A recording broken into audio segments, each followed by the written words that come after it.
everyone, welcome back to my vlog. I'm Gabby from Gabberdashery, and this week I'm doing something completely different.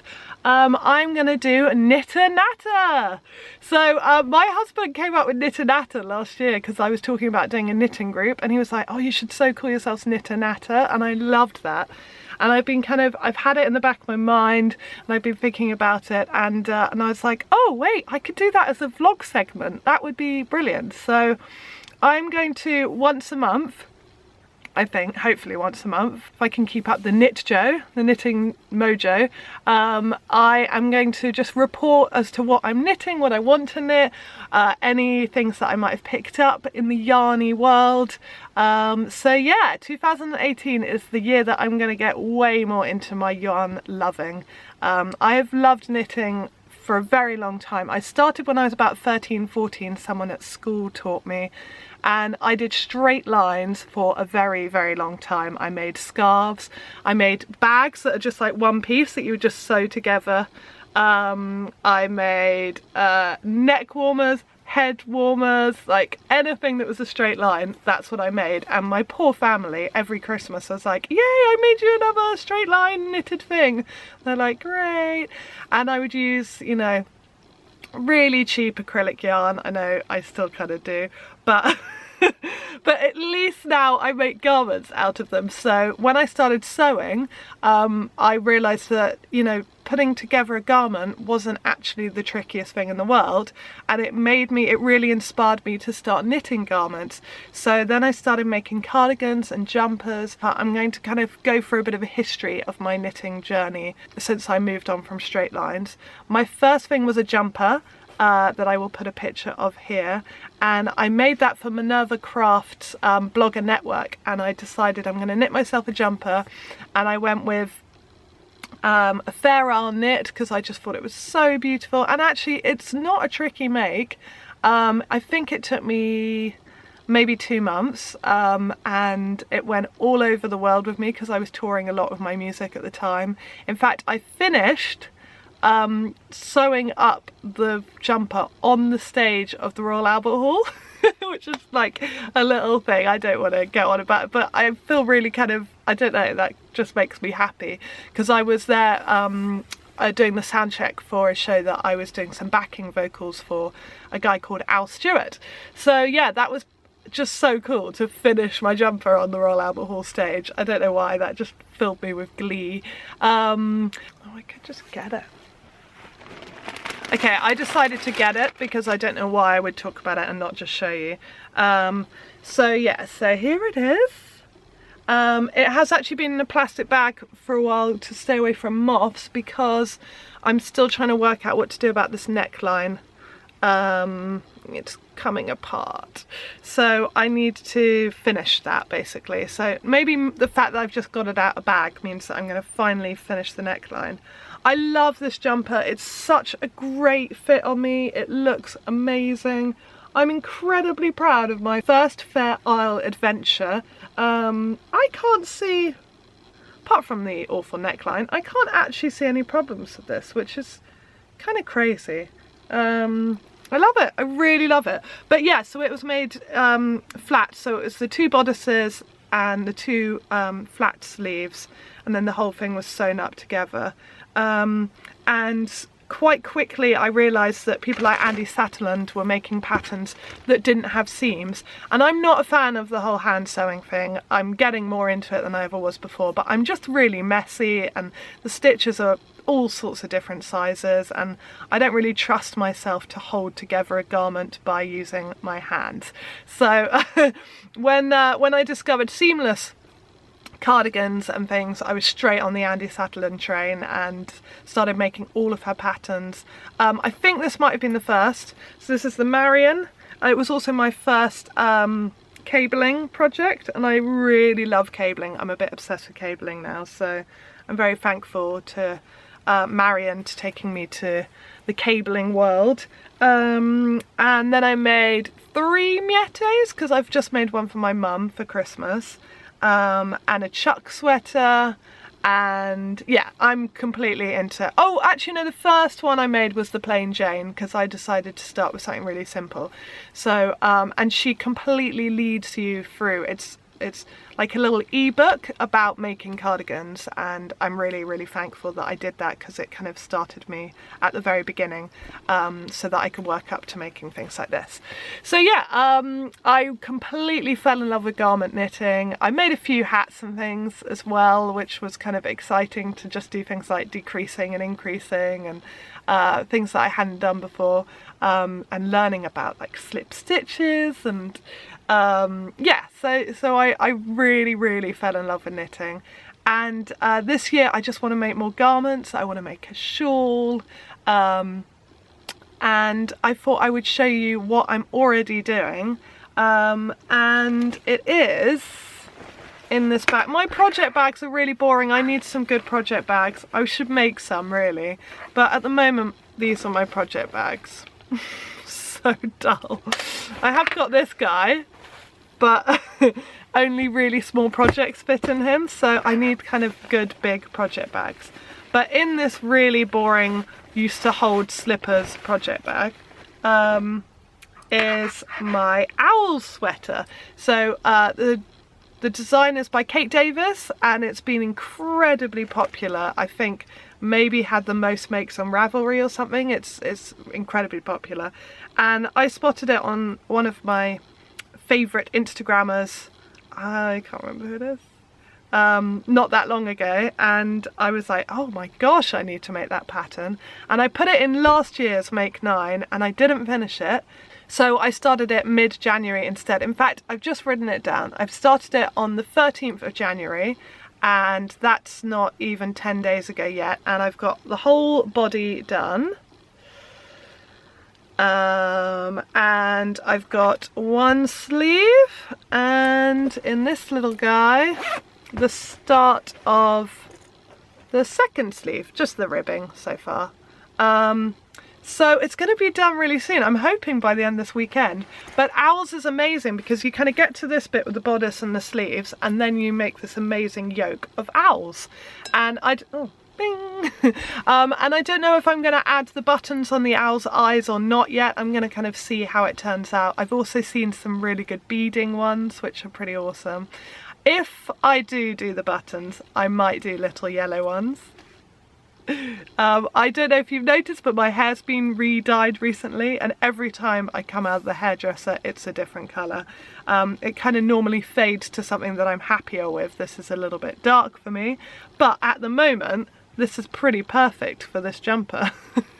So I need to get it finished before my hair fades because it's like the same colour.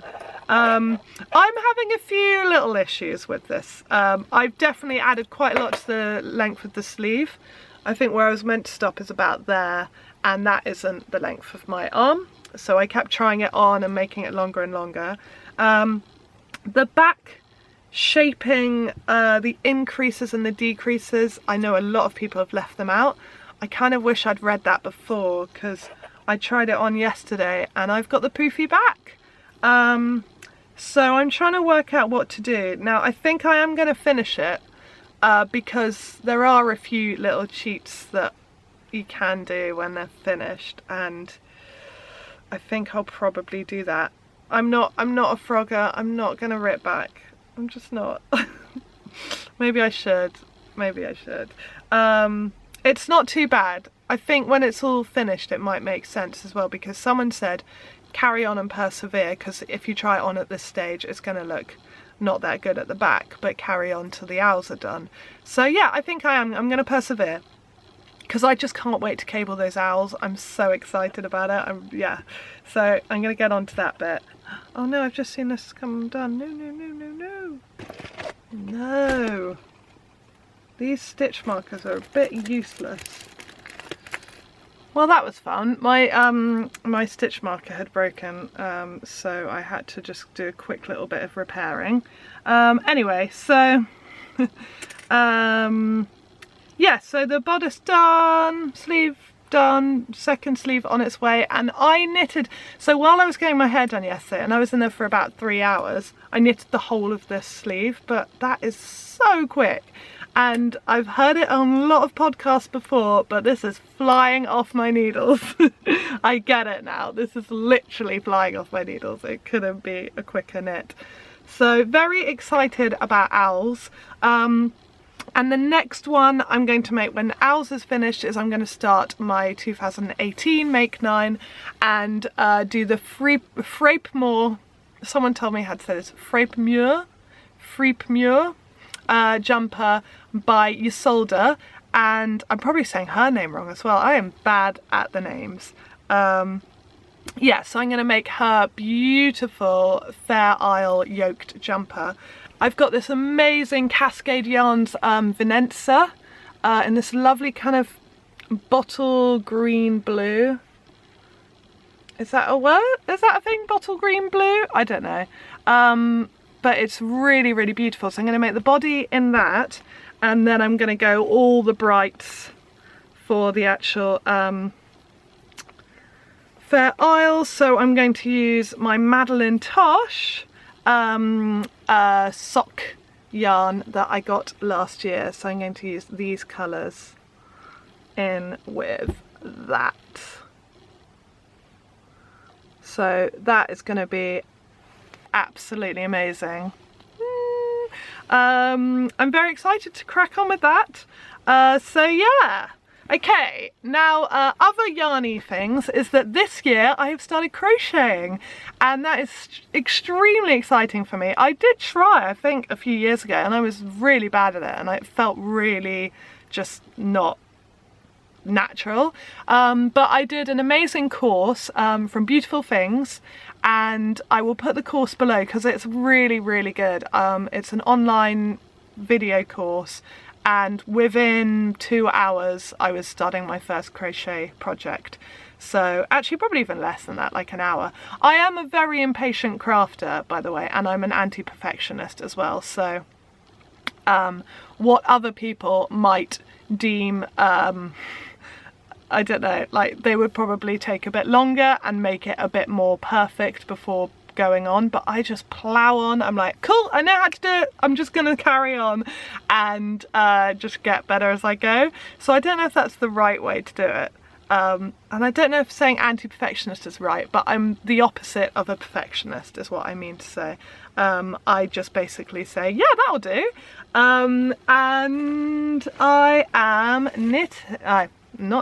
crocheting a granny stripe blanket. I love it. I really love this. So this was very, very much inspired by you knitting vloggers. I kept seeing people with it and I was like, oh, okay, I need to get into the crochet world and get my granny stripe going. And it is quite funny actually just how much better it's getting as I go on. But I'm hooked. I know it's a pun, but I'm hooked. Someone has told me, because I put this in my Make 9 beginning of the year video, that there is a way to use the magic cast on or something? Magic knot, so that I won't have all these loose ends. So I'm gonna do that, but at the same time I kind of had a crazy idea about adding the loose ends all the way around the border. I'll cut them a bit, but that might be really nice. I'll have like a fringed effect. So I might do that. And I've also got really into making my own little progress keepers. So this little guy was on a bracelet that my husband got free with a Harry Potter thing, and it was a Harry Potter-esque bracelet. And I kind of used the clasp, and I took the owl off and everything, and then I had all these other little guys, and I decided to get some little bits and pieces for earrings so that I could make these. So I've got, I'm trying to get my face out of this so it doesn't focus, I've got a Deathly Hallows, a snitch, and another little owl. So I'm really into like making little progress keepers and stuff. I think that's a really nice little new craft as well, because I guess a little kind of like confession is that I honestly didn't think I was a crafty person until about 3 years ago.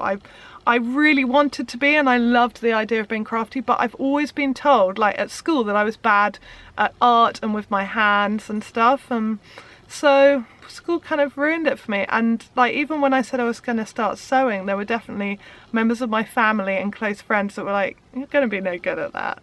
Like they weren't mean, but they were just a bit like, are you sure? I don't think that's going to be your forte. And I don't know, it really built my confidence up, because once I felt like I could sew, then I was like, I can do all the crafts, like come on, it's fine.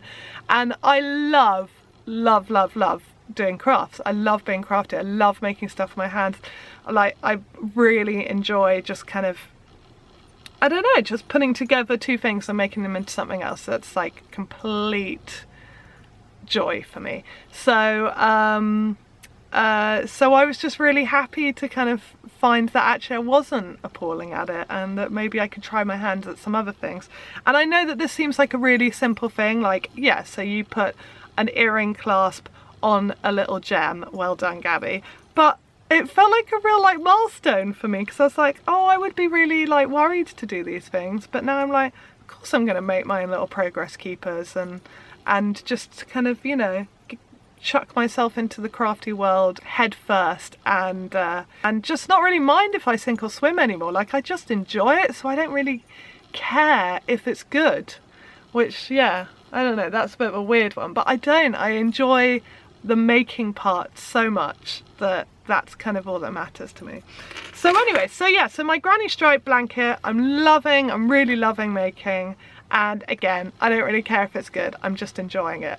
So really loving having a new craft to play with this year. And okay, how do people balance, this is my main question to you guys, to you knitters and you yarn lovers and you crocheters, is how do you balance knitting and crochet? Because I'm finding that they're kind of fighting against each other. It's like, I want to knit on this, but I want to crochet on this. And I've always been a monogamous knitter. I do not understand, and I'm completely amazed by how so many of you keep doing so many projects at a time. Like I don't think I could do that, but maybe I'll get more into doing that as I kind of get more inspired, because I already kind of want to cast on the Ysolda, and then I have 3 projects. So yeah, I'm not going to do that. I'm going to try and stick to being monogamous. And my plan at the moment is that in the morning I have an hour between 8 and 9 where I knit, so that's my kind of morning thing. And if I'm going somewhere, like if I'm on a train or whatever, I'll take my knitting really, and then the evenings I crochet. So there's less done because I've had kind of less evenings, I guess. And also I haven't yet mastered the art of being able to watch something and crochet at the same time, because I am very much like watching what I'm doing. But hopefully I'll start looking up at the TV at some point, and then I can like really kick back, watch films, do some crocheting. But yeah, at the moment if I want to watch the film, it's knitting, because then I can watch and knit without having to look at it all the time. So that's my Knitter Natter. I hope you enjoyed it. I'd love some kind of ideas for what I can cover in this segment, and I think I might do like a tour of all of my yarn. So I've got loads and loads of yarn, so maybe I could do a little stash tour and show you what I've got. It isn't hugely exciting stuff. I mean, I know I've shown you Madeline, Tosh and Cascade today, but mainly I do knit with the less expensive yarn, because I just can't afford any other way. So this was made on acrylic, but I really love this cardigan. I love the colour, I love the fit. Like, it's not the softest thing, but I will only wear it over something, you know, with full arms anyway, so that doesn't bother me, and I just love it. I really love having a hand knit on my back. And also, yeah, I wanted to talk in the next one about how wearing your own hand knit gives you confidence, because I really believe it does. So that's it. All right, see you next week for something else crafty. Take care. Lots of love.